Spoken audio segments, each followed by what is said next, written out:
오늘 하나님께서 우리에게 주신 말씀은 시편 14편입니다. 우리 다 함께 합독하겠습니다. 시작.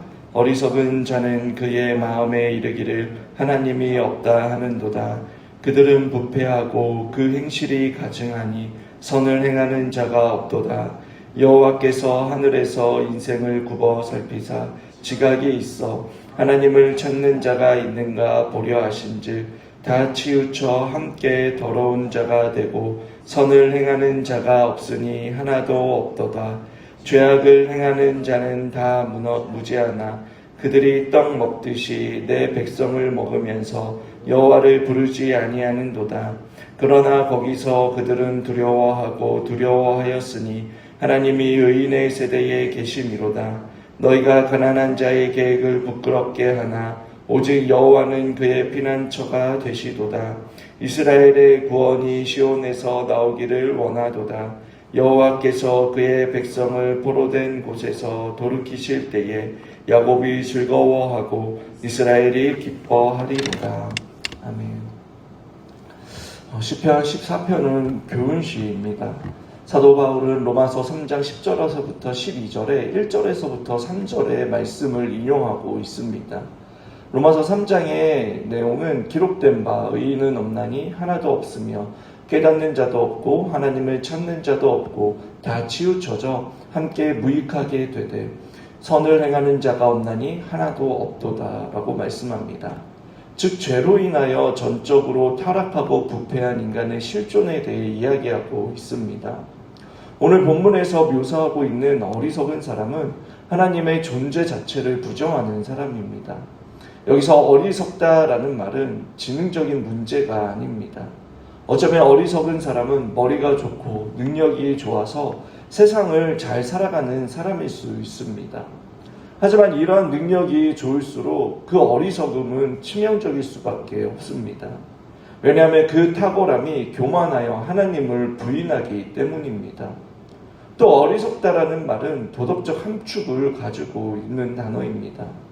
어리석은 것은 악한 것입니다.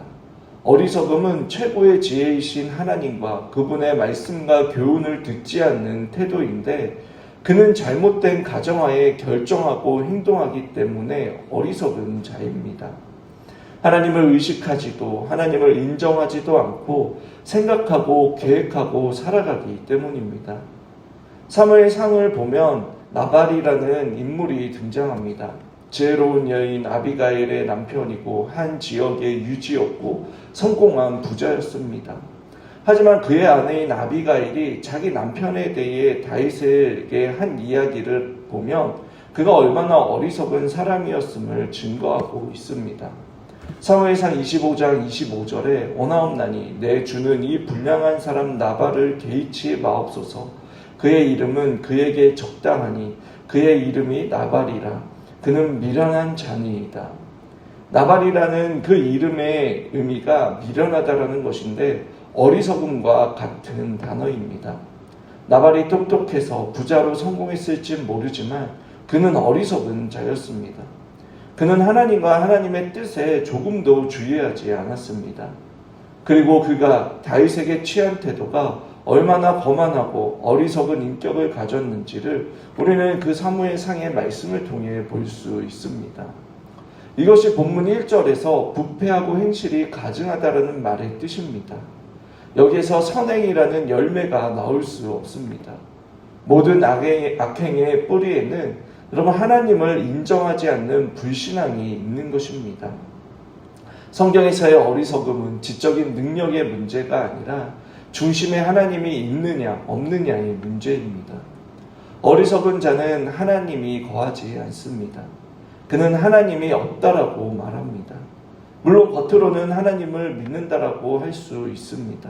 그러나 디도서 1장 16절에 말씀하고 있듯이 그러한 사람은 하나님을 시인하나 행위로 부인하는 사람입니다.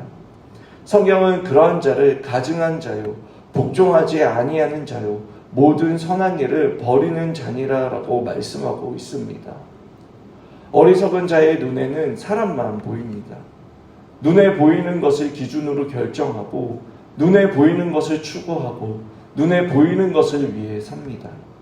주님께서 말씀하신 어리석은 사람은 신약의 부자 청년과 같은 사람입니다. 성경에서 요구하는 율법까지 잘 지키고 세상적으로 성공할 만큼 똑똑하지만 하나님 보시기에는 어리석은 자였습니다. 사도 바울은 로마서 1장 19절에서부터 21절에 하나님께서 창조하신 그 자연 속에 하나님의 신성과 능력을 나타내사 핑계댈 수 없다라고 하셨습니다. 모든 사람들은 자연을 통해 또 일반 계시를 통해 인격적인 하나님을 정확히 알 수는 없어도 창조주 하나님이 계시다라는 것을 알 수 있습니다. 이것을 알면서도 부인하는 것은 실수가 아니라 어리석은 것입니다. 그들이 그렇게 하나님이 계시다라는 것을 알면서도 부인하는 이유는 사도 바울은 로마서 1장 18절에 하나님의 진노가 불의로 진리를 막는 사람들의 모든 경건하지 않음과 불의에 대하여 하늘로부터 나타나니 불의한 마음으로 하나님이 계시다라는 그 진리를 억누르고 억제하기 때문이다라고 말씀하고 있습니다.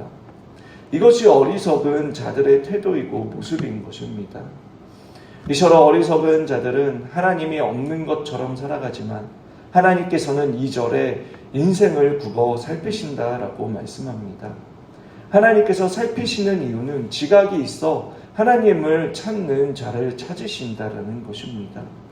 여기에서의 지각은 영적인 분별력이 있는 지각입니다. 그런데 문제는 무엇입니까? 하나님께서 찾으시지만 단 한 사람도 없다라고 말합니다. 3절에 다 치우쳐져 함께 더러운 자가 되고 선을 행하는 자가 없으니 하나도 없도다라고 말씀하고 있습니다. 의인과 깨닫는 자, 하나님을 찾는 자가 하나도 없는 것입니다. 다 하나님에게서 벗어나고 부패한 자들 뿐입니다. 그래서 4절에 죄악을 행하는 자는 다 무지하냐라고 묻습니다. 우리가 어리석은 자라는 것을 알 수 있는 것은 악을 행하기 때문입니다. 영적인 지각이 없어 악을 행하는 것입니다. 하나님을 알지 못하는 것으로부터 악이 흘러나오는 것입니다. 4절에 그들이 떡 먹듯이 내 백성을 먹으면서 여호와를 부르지 아니한다라고 말하고 있습니다. 여기에서의 화자는 이방 민족이 아니라 그럼 이스라엘의 불의한 지도자들입니다. 그들의 탐욕으로 하나님의 백성을 억압하고 착취했던 모습을 말하는 것입니다. 이러한 모습이 어리석은 자들의 모습입니다. 자기를 위해 다른 사람을 억누르고 또 모든 수단과 방법을 가리지 않고 자신의 이익을 위해 행하는 것입니다. 그들은 하나님의 뜻을 묻지 않습니다. 물어도 자기가 원하는 방식대로 행하는 것입니다. 그런데 놀라운 일이 생깁니다. 그것이 무엇이냐면 바로 그들이 두려움에 사로잡히게 된다라는 것입니다. 5절에 그러나 거기서 그들이 두려워하고 두려워하였으니 그들이 두려움의 정체와 두려움의 대상을 정확히 알지 못합니다. 그런데 그 두려움에서 벗어날 길이 없습니다. 본문을 직역하면 두려움을 두려워했다라는 것입니다. 하나님께서 어리석은 자, 악인들에게 이러한 두려움을 주십니다. 마치 이스라엘 백성들이 가나안 땅에 들어가기 전에 하나님께서 가나안 사람들에게 두려움을 심어주신 것과 같습니다. 이 두려움은 악인들이 잘되고 있는 상황 속에서도 주시는 불안에 가까운 두려움입니다. 예를 들어 성공을 거두고 있음에도 혹시 암에 걸려 죽는다면, 혹시 나와 사랑하는 사람이 사고를 당하게 된다면 이러한 걱정과 근심과 두려움이 있는 것입니다. 이러한 두려움은 하나님의 사람들의 것이 아닙니다. 만약 우리 안에 이러한 불안과 두려움이 있다면 우리의 신앙을 점검해 보아야 합니다. 만약 구원받은 우리에게 여러분 이러한 두려움이 찾아온다면 하나님께서 우리를 부르시는 은혜의 손길임을 우리는 알아야 합니다. 이러한 두려움은 오직 하나님을 인정하고 하나님 앞에 나올 때에 해결될 수 있는 두려움입니다. 6절은 비록 그들은 두려움에 사로잡혔으나 계속해서 불의로 진리를 거부합니다. 그래서 가난한 자들의 계획을 좌절시키고 부끄럽게 하는 일에 몰두하는 것입니다. 여기에서 가난한 자들은 여러분 돈이 없는 가난한 사람이 아니라 문자적으로 억눌리고 고통당하고 또 비참한 사람들입니다. 하지만 영적으로 가난한 자는 하나님의 백성이고 남은 자입니다. 4절에서 말한 내 백성이고 5절에서 의인을 말합니다. 이들은 언제나 주님이 말씀하신 대로 어리석은 자들의 공격의 대상들입니다. 예수님께서도 요한복음 15장에 어리석은 자는 하나님과 그의 보내신 자 예수 그리스도를 알지 못하고 그를 미워하기 때문에 그리스도께 속한 자들을 미워한다라고 하였습니다. 또 마태복음 5장 3절에서 심령이 가난한 자는 복이 있나니 천국이 저희 것이미요 라고 말씀합니다. 여기에서 심령이 가난한 자는 자신의 무능력과 비참함을 아는 자입니다. 그는 인생의 주인이 더 이상 자신이 아니다라는 것을 아는 자입니다. 자신이 무엇으로 하나님을 기쁘시게 할 수 없을 뿐만 아니라 구원을 받을 수 없다라는 사실을 너무나 잘 아는 사람들입니다. 오직 하나님의 자비와 공유를 구하고 하나님 앞에서 자신을 낮추는 사람입니다. 오직 예수 그리스도만이 길이요 진리요 생명임을 믿는 자들입니다. 어리석은 자는 이러한 생각에 도달하지 못합니다. 자기 자신을 믿습니다. 자신이 이루고 가지고 있는 것을 믿는 사람에게는 복음이 필요 없습니다.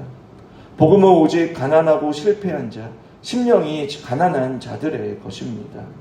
그들은 6절에 오직 여호와를 피난처로 삼습니다. 여러분, 하나님의 백성도 이 세상에서 사람들이 받는 일반적인 고난을 받습니다. 그리고 더 나아가 믿음을 지키기 위해 고난을 받습니다. 어리석은 자들로 인해 답답한 일을 겪기도 하고 손해를 볼 때도 있고 우리의 착함을 이용하여 자신의 이익을 취하는 사람들도 있습니다. 사방으로 우겨싸움을 당하기도 합니다. 우리는 이러한 상황에 있을 때에 우리의 문제만 바라보고 해결되기만을 바라보는 사람들이 아닙니다. 우리는 고난 속에서도 하나님의 선하심을 믿으며 하나님께서 행하시는 일을 바라보는 자들입니다. 궁극적으로 이 고난을 통해 나를 건지시고 더욱더 하나님의 형상으로 빚으시고 하나님의 영광을 드러내고 하나님의 나라를 이루어가는 자들입니다. 그것을 7절에서 이렇게 표현합니다. 이스라엘의 구원이 시온에서 나오기를 원하는도다. 여호와께서 그의 백성들의 포로된 곳에서 돌이키실 때에 야곱이 즐거워하고 이스라엘이 기뻐하리로다. 여러분, 말씀을 맺겠습니다. 여러분, 누가 어리석은 자이고 누가 가난한 자입니까?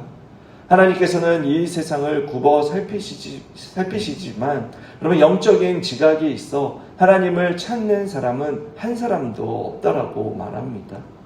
그러나 하나님께서 어리석은 자들에게 찾아오셨기 때문에 하나님께서 어리석은 자들에게 은혜를 베푸셨기 때문에 어리석은 자들에게 소망이 생겼습니다. 고린도전서 1장 27절 30절은 이렇게 말씀합니다. 그러나 하나님께서 세상에 미련한 것들을 택하사 지혜 있는 자들을 부끄럽게 하시고 세상에 악한 것들을 택하사 강한 것들을 부끄럽게 하려 하시며 하나님께서 세상에 천한 것들과 멸시받는 것들과 없는 것들을 택하사 있는 것들을 폐하려 하시나니 이는 아무 육체도 하나님 앞에서 자랑하지 못하게 하려 하심이라. 너희는 하나님으로부터 나서 그리스도 예수 안에 있고 예수는 하나님으로부터 나와서 우리에게 지혜와 의로움과 거룩함과 구원함이 되셨으니. 아멘. 그리스도께서 우리에게 지혜가 되셨고 부패하고 가증한 우리에게 의로움이 되어 주셨습니다. 더럽기만 한 우리에게 거룩함이 되셨으며 하나님을 찾지 않는 우리에게 구원함이 되셨습니다. 그리고 한때 우리도 어리석은 자로서 하나님이 없다라고 했지만 지금은 우리의 유일한 소망이 되어 주셨습니다. 혹 우리는 이 복음의 소식을 알고 있지만 하나님이 계시지 않는 것처럼 살고 있지는 않습니까? 만약 그렇다면 오늘 이 말씀이 경종이 울리는 말씀이 되길 바랍니다. 그리고 더 나아가 지금도 하나님이 없다라고 말하며 자기 뜻대로 살아가는 어리석은 자들에게, 그 어리석은 자들이 우리가 사랑하는 자들이라며 거룩함으로 그들의 어리석음을 드러내며 소망이 되신 예수 그리스도를 증거하며 살아가는 저와 여러분들이 되시길 주님의 이름으로 축원합니다.